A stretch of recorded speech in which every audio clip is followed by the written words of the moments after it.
Assalamualaikum warahmatullahi wabarakatuh. Bismillahirrahmanirrahim. Tabarakalladzi nazzala al-furqana ala 'abdihi liyakuna lil 'alamina nadhira.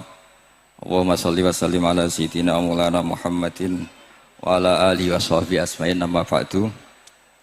Yang sangat saya hormati Rektor Tribakti Kiai Haji Abdul Ghafabi, semua keluarga Lirboyo, semua yang hadir yang saya hormati. Ini tadi saya diajari doa maksa Tuhan. Saya punya sanad yang mungkin lebih keren. Jadi ada seorang Arabi berdoa di Raudhah, ya Allah, jika engkau jadikan orang soleh, maka yang senang adalah kekasihmu. Jika engkau menjadikan saya orang fasik, maka yang senang musuhmu, yaitu iblis. Tinggal jenengan mau nyenangkan kekasihmu apa musuhmu. Akhirnya ada hatif, ya sudah, soleh saja soleh. Doa kok gitu. Artinya kalau seseorang soleh yang suka siapa? Rasulullah. Rasulullah berstatus Habibullah. Ya Allah, kalau engkau jadikan aku orang soleh yang suka kekasihmu. Kalau aku jadi orang fasik yang suka musuhmu. Terserah jenengan mau menyenangkan musuhmu apa menyenangkan kekasihmu. Coba ampun, terserah jenengan. Tentu pilihannya Allah menyenangkan kekasih Allah. Itu saya ijazahkan ini. Semoga gak diterima.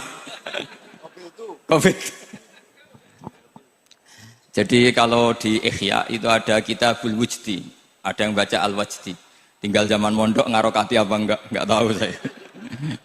Resiko mondok Lirboyo memang gitu, kata Mbah Mun itu harus semuanya diharokati.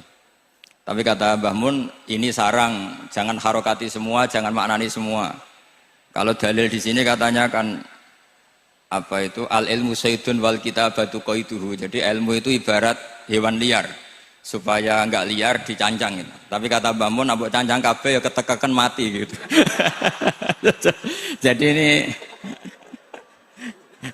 nah saya ini kan dikatakan Gus Ghafabi tadi cucu murid. Ini saya senang sekali karena memang saya jarang mau diundang pengajian umum. Karena diundang itu artinya kan makmur, diperintah. Sehingga ini sekaligus maklumat, yang nggak merasa mbah guru jangan ngundang saya, itu kualat nanti. Karena saya berkali-kali bilang hormat kiai itu wajib, tapi ngatur kiai itu haram. Jadi aturan mainnya jelas, hormat kiai itu wajib. Seneng kiai wajib, tapi kalau ngatur kiai haram. Ngatur itu ya fatwa itu, fatwa ya. Begini, saya ini baru neliti, mungkin ini tahadus bin nikmat. Saya berkali-kali rembukan sama, termasuk diantaranya sama Profesor Quraish Shihab. Itu mau menjadikan manhajul Quran itu mudah. Di antara kitab yang saya pelajari serius itu kitab Syajaratul Ma'arif. Nanti sebagian tak tinggal di sini biar diajarkan Gus Rikza. Itu rencananya PSG Pusat Studi Qurannya Pak Quraish itu menerbitkan itu. Sementara ini sekarang di UI Universitas Islam Indonesia saya juga ngajar kitab itu. Kitab itu begitu mudah menjadikan Quran itu pegangan. Kalau di sini katanya mau dimilenialkan itu, milenial itu. Itu begini, misalnya begini. Ini saya beri contoh. Jadi peristiwa-peristiwa khusus yang ada di Quran itu ditabwib secara umum. Jadi ini saya nanti tidak guyon supaya Gus Rikza gak kelihatan kalah, karena kalau guyon-guyonan itu menang saya. Saya ini orang Pantura. Saya misoh saja ada dalilnya. Karena memang dalam tarikh-tarikh itu gitu. Ini Muhammad ponakan kamu, kata orang-orang kafir. Saffaha ahlamana wasabba alihatana. Semoga gak ada yang menerjemah wasabba alihatana. Kitab itu mudah sekali. Misalnya begini, saya beri sekian contoh, mungkin 3-4. Babu nafil ibad bikullil bilad. Bab kalau seseorang itu harus manfaat di mana saja dia berdomisili. Terus beliau secara mudah bilang qala ta'ala hakian an Isa bin Maryam wa ja'alani mubarakan ainama kuntu. Saya adalah orang yang hidup di mana-mana itu membawa apa? Berkah. Terus beliau memberi judul secara umum Babu Nafil Ibad Bikullil Bilad.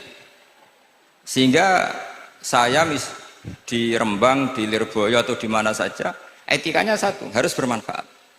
Setidaknya manfaat kalau ada orang ingin menang ya saya ngaku kalah lah. Kalau ada orang yang ingin saya diangkat jadi murid ya oke saya jadi murid beliau. Enggak masalah. Karena bagian dari kesalian itu tawaduk. Pasti yang tawaduk jadi wali karena man tawadu'a rafa'ahu Allah. Yang kumo luhur jadi guru pasti tidak jadi wali.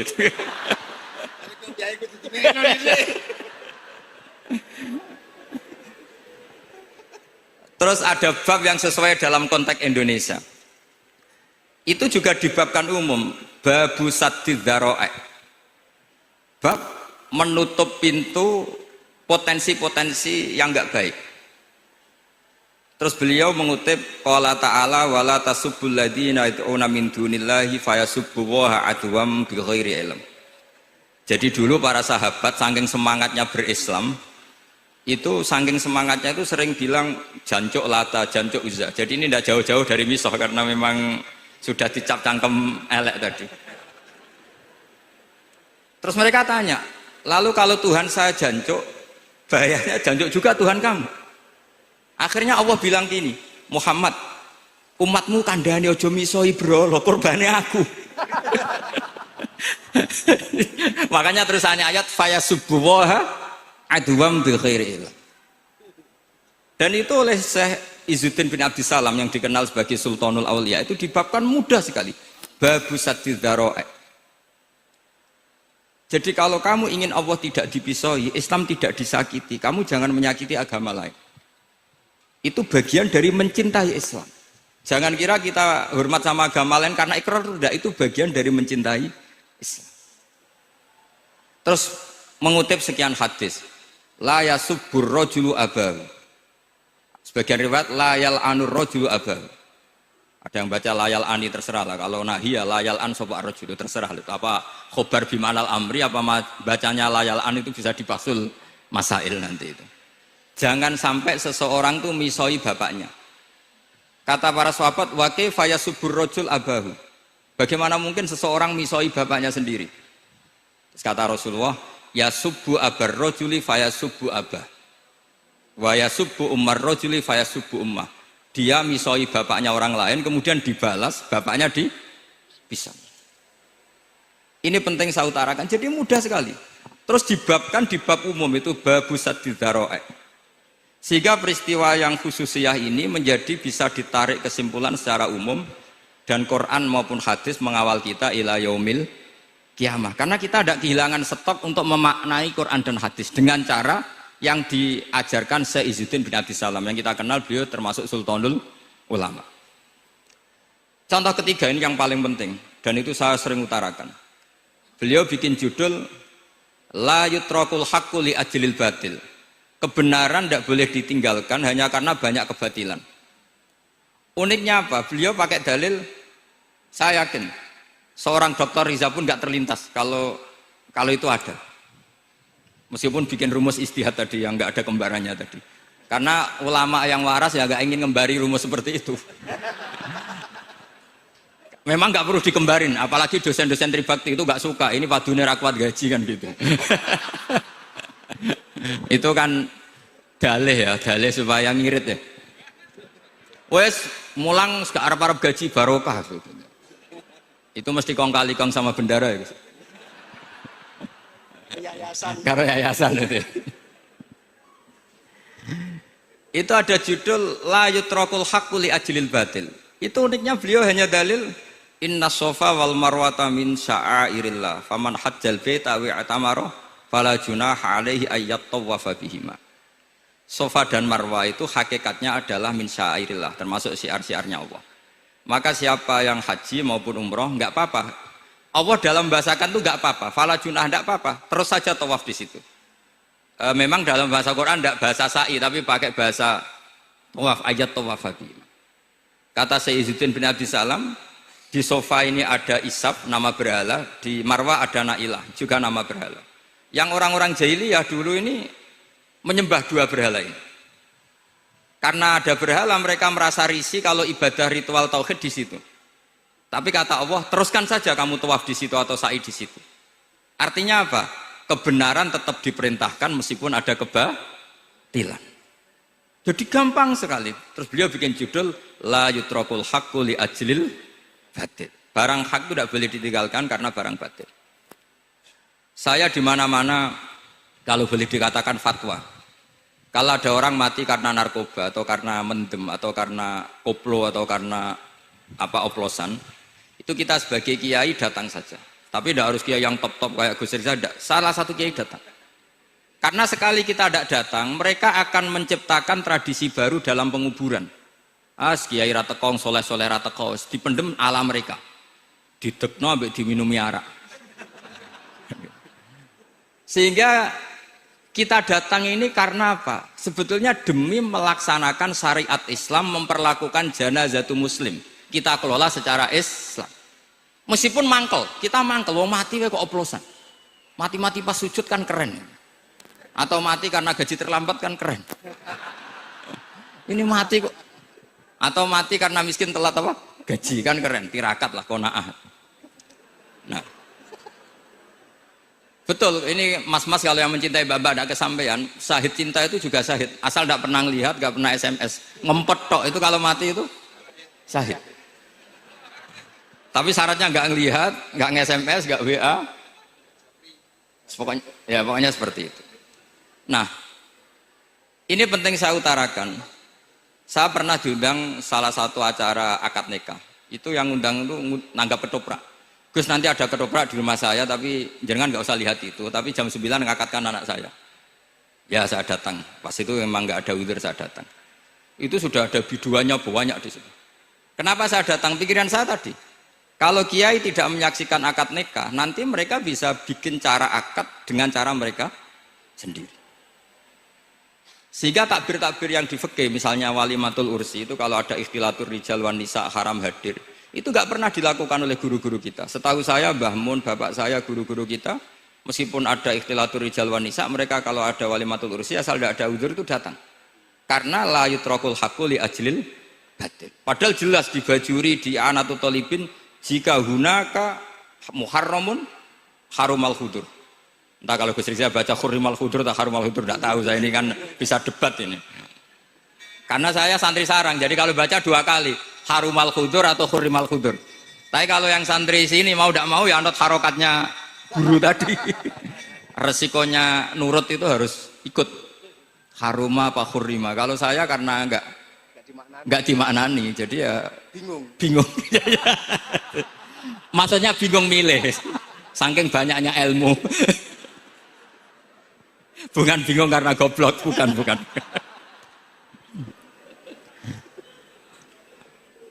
Ini penting saya utarakan. Jadi judul itu penting sekali. La yutrakul haqqu li ajlil batil.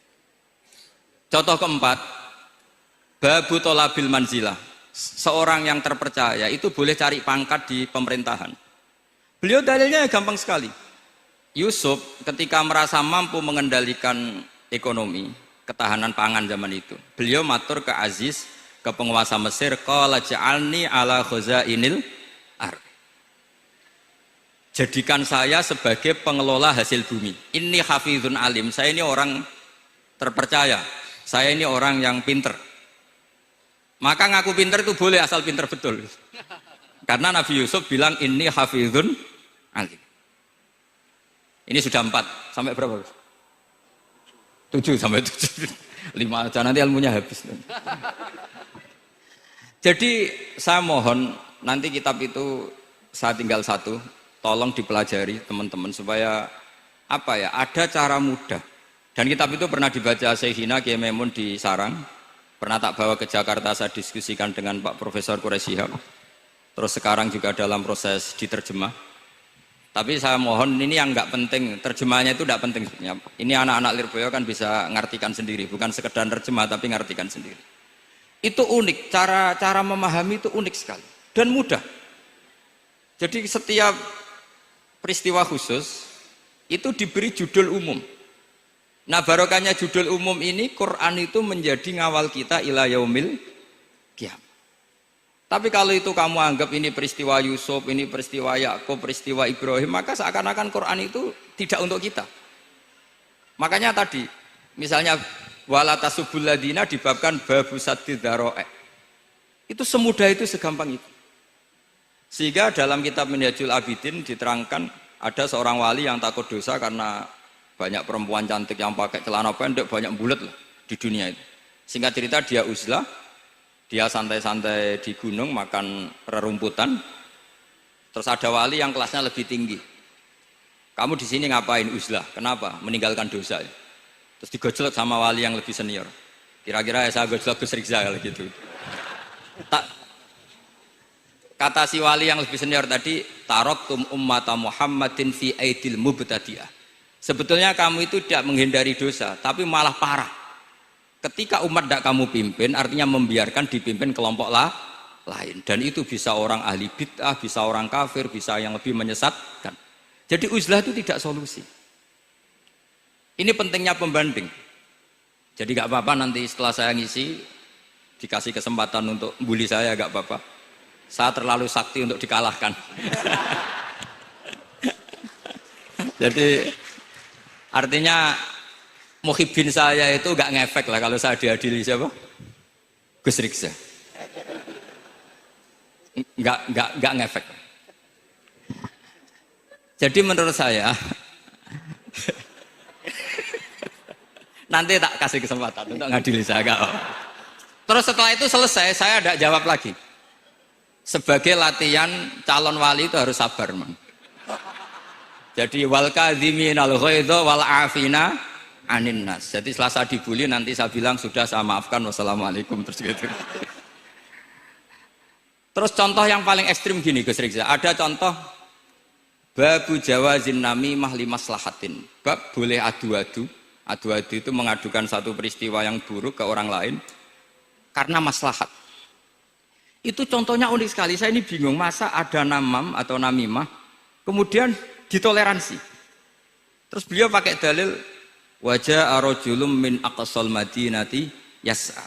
Qala ya Musa innal mal'a ya'tamiru nabikal yaqtuluka fakhrus innilaka minan nasihin. Musa, saya ini pegawai kerajaan Fir'aun, saya termasuk perwira di kerajaan Fir'aun. Saya tahu rapat tadi malam itu memutuskan menangkap kamu untuk dibunuh. Maka kamu harus secepatnya keluar dari Mesir. Itu kan sebetulnya tipikalnya agak namimah, adu-adu, tapi limas lahatin. Itu mudah sekali kitab itu. Jadi saya mohon anak-anak Tribakti yang mau mengkaji Quran ingin alim, pakai kitab itu. Saya jamin kalau khatam pasti alim. Khatam paham maksudnya. Daripada sampean pakai metode usul fikih itu keruwetan, karena selain judulnya sudah ruwet. Usul itu sudah ruwet. Dulu saya ngaji di sarang itu semua satu kelas itu semuanya dapat 4 terus. Kecuali saya tidak dapat nilai karena gurunya bingung biji. Tidak tahu bingungnya itu karena dianggap terlalu alim atau terlalu goblok, tidak tahu saya. Yang jelas usul fikih saya itu nggak ada nilainya. Begini kalau dalam usul fikih kan begini. Ya ini agak menghormati pasca sarjana, jadi agak-agak ruwet biar kesannya itu ya intelek atau pinter lah gitu. Kalau guyon terus itu kan nganggep sampean itu isane mau paham guyon itu. Jadi gak ngregani orang seperti orang guyon terus itu. Tapi ini agak serius. Begini. Misalnya saya sebagai kiai ngundang Zaid, kamu ke sini. Saya jelas sebut Zaid ke sini, ada tamu. Sebetulnya saya ingin Zaid apa ingin cah dalam siapa saja asal bisa melayani tamu. Zaidun itu zikrul ba'di wa iradatil kul apa zikru Zaidin fi ainihi. Itu kan jadi perdebatan di ilmu usul fikih. Ketika Zaid gak ada, terus di situ ada pelayan yang bernama Bakar Umar gak datang, pasti kayaknya marah. Cek sombong ya santriku, tak udang rano sing moro. Terus misalnya anak-anak bilang, Pak Yai Anda kan tadi manggil Zaid, gak manggil kita.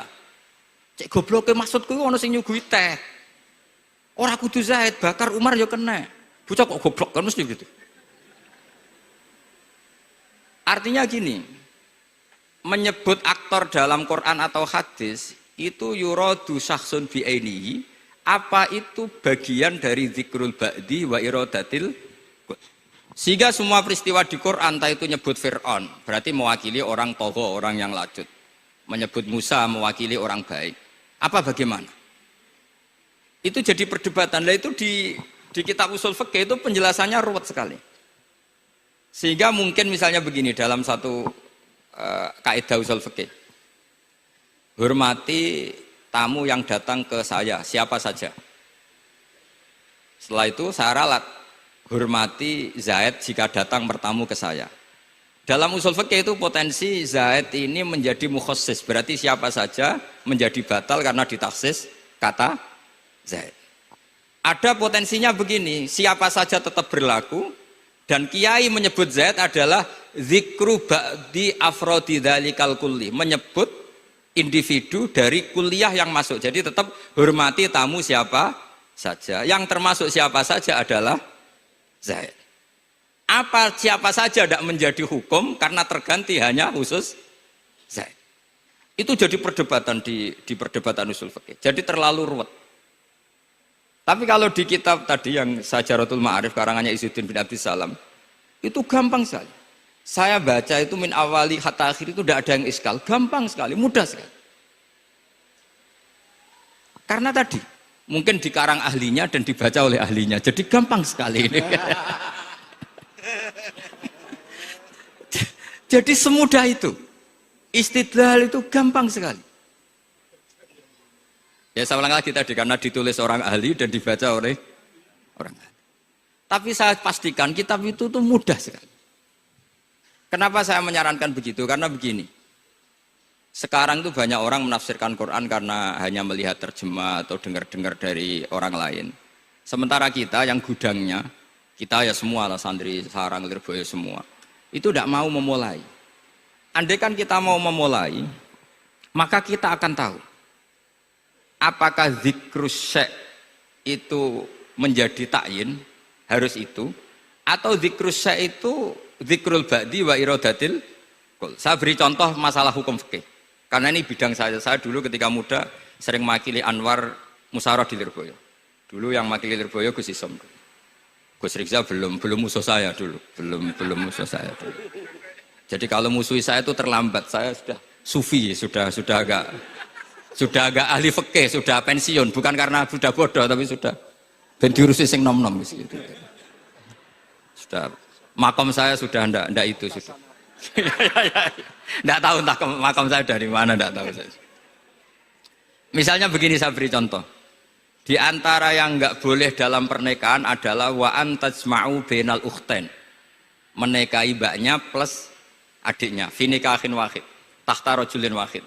Jadi nggak boleh mempoligami mbak bersama adiknya. Kalau kita percaya zahirun nas, maka yang haram hanyalah wayoh atau berpoligami mbak dan adik. Dan itu bahaya kalau Anda memahami seperti itu. Zaman Rasulullah Sugeng ngendikan ditambahi satu tok sama Nabi. Wala benal mar'ati wa ammatiha wala benal mar'ati wa kholatiha. Itu kalau orang Jawa kan satu, karena bulik dan bude. Orang Jawa itu sama, dari bapak ya bulik, dari ibu juga bulik. Tapi kalau orang Arab bilang min jatil ab disebut ammah, min jatil dikatakan kholah. Nabi zaman Sugeng itu hanya nambah itu tok. Juga agak boleh menikahi ponaan plus buliknya atau menikahi buliknya plus ponaannya. Kemudian oleh ulama fikih ditambahi satu kaidah. Dua perempuan yang kalau saja laufurido itu kalau saja diandekan yang satu lelaki tidak boleh nikah, maka orang ini tidak boleh dijamu dikumpulkan tahta rajulin wahid. Berarti memasukkan siapa saja? Mbah dan cucunya, perempuan dan buliknya, perempuan dan saudaranya.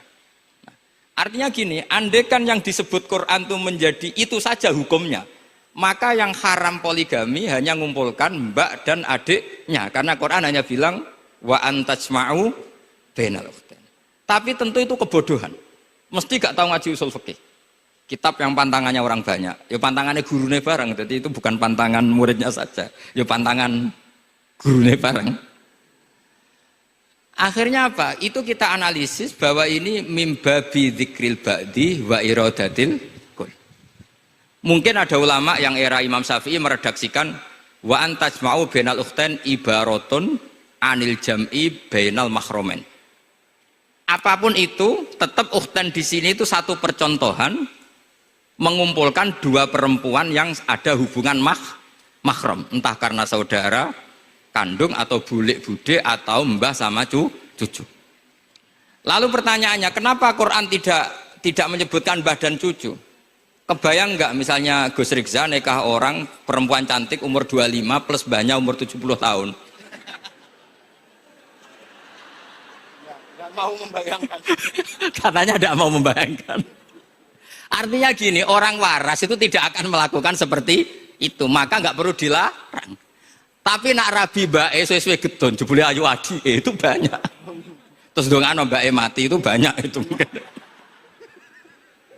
Sehingga yang potensi bahaya itu wa antas mau penal ukten. Karena yang potensi nakal itu ya itu tadi. Ron ambake luwe ayu rabi adike, semoga kalau sedang keluarga orang lain ceraikanlah. Tungone maksa. Tungone maksa niku wae.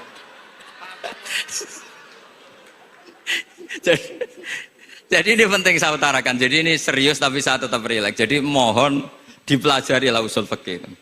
Kalau usul fikih Anda kesulitan, pelajari saja kitab Syajaratul apa?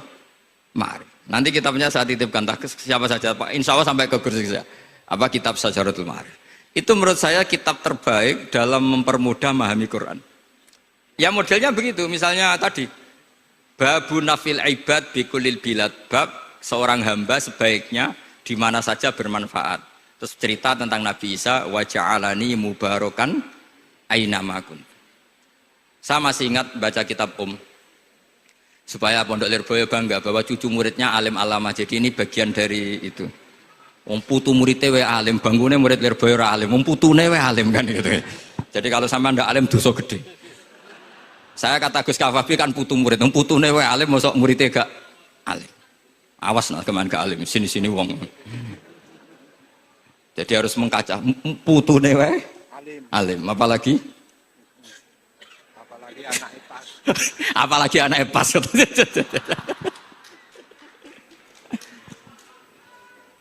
Jadi tadi sampai mana guys? Lupa ya. Sampai adik ayu. Aji ayu. Mbake sing ayu. Ditungakno tadi. Ya ditungane bentang mati adike oleh mbake. Tapi adiknya mati guys. Saya teruskan lagi ya. Jadi kalau saya masih ingat baca kitab karangannya Imam Syafi'i dalam tema yang mirip ini. Ketika beliau ditanya, boleh ndak seorang lelaki uzubah tidak nikah? Waqat qala Rasulullah sallallahu alaihi wasallam an nikah sunnati faman rohiba an sunnati falaysa minni. Itu kata Imam Syafi'i. Ya kalau dia tidak nikah karena benci sunnah Rasulullah itu buruk. Tapi kalau karena takdir dia tidak suka nikah atau gak payu rabi ya gak apa-apa kan. Terus Imam Syafi'i ditanya, apa dalilnya? Jawabnya Imam Syafi'i itu rileks sekali. Inna wa ta'ala dzakara abdan sholihan wa wasofa bi annahu hasur. Terus beliau baca ayat wa sayyidaw wa hasura wa nabiyyam minas sholihin.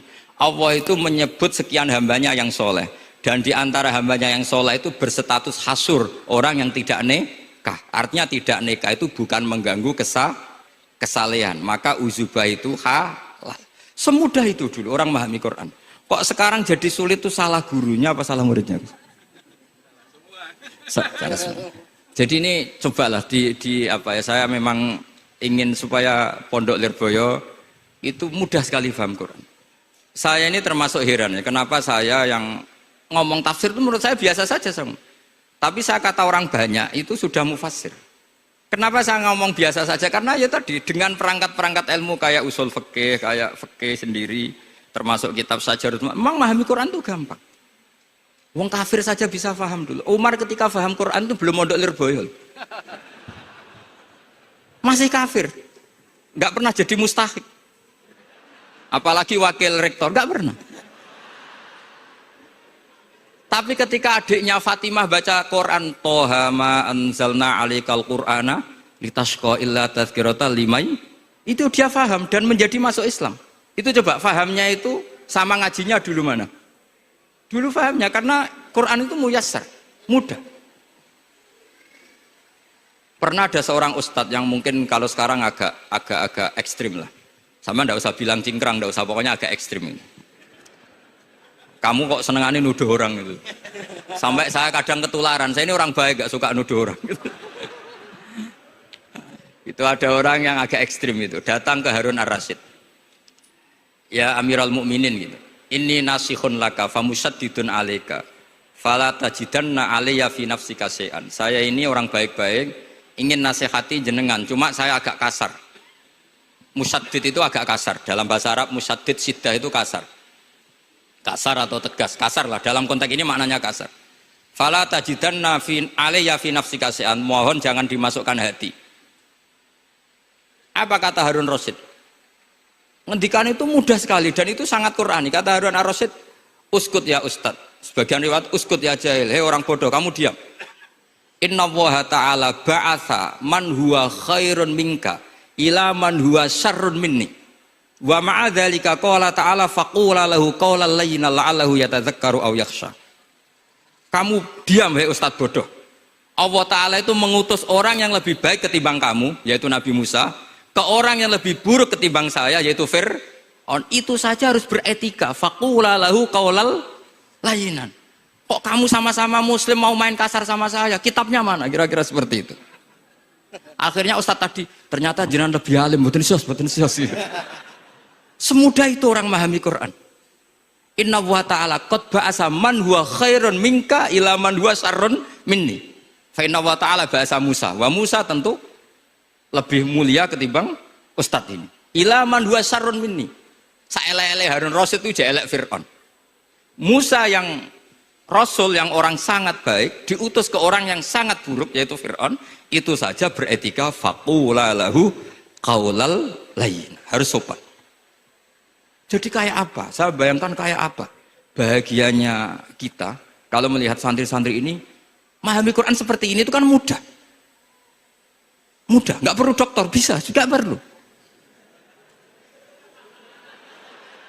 bisa, maksudnya bisa, nggak perlu dapat honoris causa dari apa tadi, profesor cangkem elek tadi.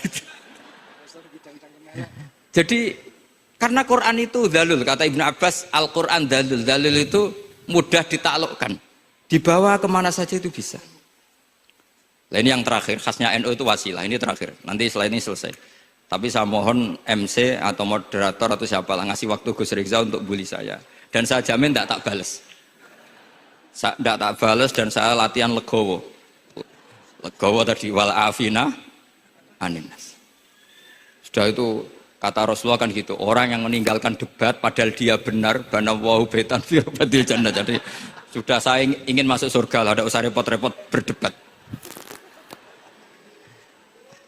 Wasilah misalnya Gus Kafabi niru Mbah Makhros atau Mbah Mun niru Mbah Karim niru Mbah Khalil Bangkalan sampai guru-gurunya. Karena zuriyatam ba'duha min ba'd. Saya juga alhamdulillah kemarin 3 bulan yang lalu, 4 bulan yang lalu Pak Said itu nyari nasabnya di Kudus. Kebetulan beliau sudah dengar-dengar kalau saudaranya Mbah Sahal itu sepupunya Mbah saya, nyari-nyari ketemu beliau senang sekali. Cuma terakhir tanya saya, Gus, saya dengan kamu tua mana? Tua saya, buyut kamu adik buyut saya, kata saya. Nyai Fadilah itu saudaranya buyut saya, Mbah Maksum buyut saya. Yang di Pondok Damaran, saya sampai sekarang masih ngajar di Pondok Damaran, belakangnya Masjid Menoro itu. Mbah Mun pernah cerita gini, orang itu banyak yang anti wasilah. Wasilah itu ya niru guru, gurunya guru. Langsung niru Kanjeng Nabi. Atau langsung niru pangeran. Itu Mbah Mun, saya masih ingat betul dalilnya mau ihdinas siratal mustaqim siratal ladzina an'amta 'alaihim. Jalan yang lurus adalah mengikuti orang-orang yang telah engkau beri nikmat. Kenapa Allah tidak menghentikan siratoka, jalan kamu, jalan engkau? Allah itu tidak makan. Bagaimana cara kita niru Allah makan? Wong Allah tidak makan. Allah tidak tidur. Bagaimana kita niru Allah tidur? Fa inna Allaha la ya'kulu wa la yanam wa la yashrab. Nah, niru itu ya orang, kata Bamun, karena manusia itu hadis, Allah itu qadim. Jadi tidak ada hubungannya barang hadis dan barang qadim. Jika kalau ingin niru ya niru manusia. Manusia itu siapa? Ya tentu masternya Rasulullah. Tapi kan walau lal ulama lama arafnal anbiya. Tanpa ulama kita tidak tahu Nabi melakukan apa, karena ini butuh sanad. Masyhur itu, walau la murabbi lama arafna rabbi. Tanpa murabbi kita tidak tahu rabbi. Nah, ini penting saya utarakan, sehingga di Quran itu setiap orang baik itu disebutkan orang-orang baik itu siapa?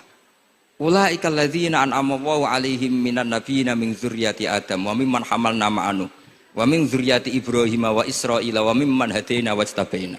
Selalu orang baik itu diceritakan orangnya dan ngikuti orang juga. Ulaika alladzina hadahum wa fa bihudahum muqtadi. Kenapa? Karena kita tidak bisa niru Allah, karena Allah itu tidak makan, tidak minum, tidak tidur. Tentu tidak nikah. Tapi sekarang orang tuh geger, manut guru-guru ra mesti bener. Sing marai kaidah nak guru ra mesti bener tuh kita. Kita setiap ngajar di Lirboyo di Sarang bilang selain Rasulullah Muhammad tuh tidak maksum. Jadi mereka ketinggalan kalau ngomong kiai ra mesti bener.